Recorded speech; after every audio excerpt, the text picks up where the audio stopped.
তিন জায়গায় প্রয়োজনে মিথ্যা বলা যায়।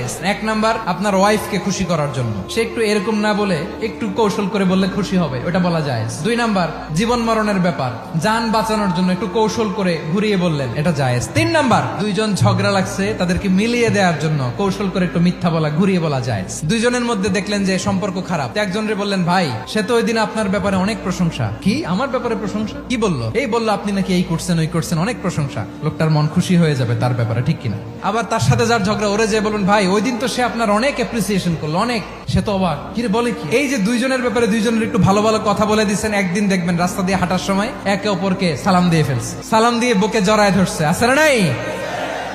আবার মিলমিশ হয়ে গেছে। কিন্তু আমাদের স্বভাব হইলো, দুই প্রতিবেশী যদি একসাথে বসে একসাথে হাঁটে, দূর থেকে দেখলে আমাদের জলে, আছে না নাই? ঘটনা কি? এই দুইটার মধ্যে এত মিল কে? এই দুইটার মধ্যে গিরিঙ্গি লাগানো যায় কিভাবে? আল্লাহর কাছে তওবা করেন, এই মানসিকতার যেন আমরা না হয়, আমরা মিলিয়ে দিব।